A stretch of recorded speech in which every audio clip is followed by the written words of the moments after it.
Voilà, j'ai été en tribune, je pouvais pas jouer le match, j'étais blessé, j'étais indisponible, c'était honteux ce qui s'est passé. Voilà, à un moment donné, je vois mon équipe gagner 1-0, je me dis que c'est bon, qu'en deuxième mi-temps, on en rajoutera un ou deux. On mettait une sacrée pression, j'étais content, j'étais fier de mes coéquipiers, je sentais notre équipe puissante et leur marcher dessus. Et après, je vois deuxième mi-temps, Mbappé rentre, il met un coup franc. Je vois ça commence à tourner par rond dans la tête de mes gars. Je commence à les regarder et je me dis: «Les cons, vous allez pas me faire ça, vous allez pas me gâcher mon match comme ça le jour où je suis pas dans l'équipe. Voilà, j'ai 36 ans, vous allez pas me faire rater mes derniers trophées». Donc j'étais dans les tribunes, je faisais mine de les soutenir, mais j'étais en train de me yèche dessus. Voilà, j'étais un peu triste, un peu dégoûté. Je commençais à voir le trophée qui s'échappait.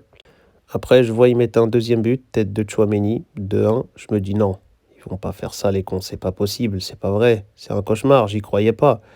Et après, 2-2, prolongation, match de fou, interminable, fatigant. Je commençais même à me dire que ça va se terminer au tir au but et au tir au but, je vous cache pas, j'étais pas serein avec mes petits gars.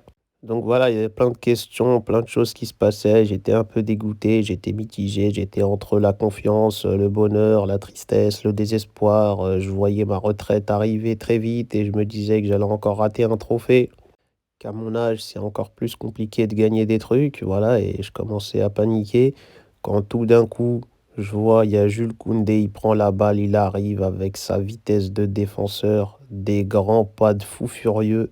Il met une frappe à Courtois, il marque, il libère le peuple, il fait gagner tout le monde. Je vous dis la vérité, j'étais super content, super fier. À partir de là, je me suis dit, ça y est, ce Jules, il peut s'habiller comme il veut. Il peut mettre des slips, des strings, des chaussettes, des chaussures, des talonnettes. Il peut mettre ce qu'il veut. Il peut faire les coupes de cheveux qu'il veut. Il peut se mettre en robe, en habit de papier aluminium, en ce qu'il veut. Le mec, pour moi, ça sera toujours un mec qui m'a apporté un trophée. Donc maintenant, j'aurai plus aucun avis sur son style vestimentaire. C'est pour ça, faut jamais juger quelqu'un à son apparence, à ses vêtements, à ses habits bizarres, parce qu'à la fin, c'est peut-être ces gens-là qu'on remercie et à qui on doit des choses. Donc voilà, merci Koundé, merci pour tout, merci pour ce but, merci pour ce but libérateur. Voilà, c'est important ce qui s'est passé. Même si je pense que le Barça méritait la victoire, c'est vrai que le Real a eu du répondant malgré tout et ils nous ont fait douter. Et c'est vrai que c'était bloqué, c'est Koundé qui a tout libéré. Maintenant, voilà, on va continuer, on va rester concentré sur la Ligue des Champions. Voilà, c'est quand même fou de faire un match comme ça, de le gagner grâce à Koundé qui fait un match de bonhomme, qui défend, qui marque le but dont on a besoin et à la fin, il sort du terrain en talonnette pour rentrer chez lui.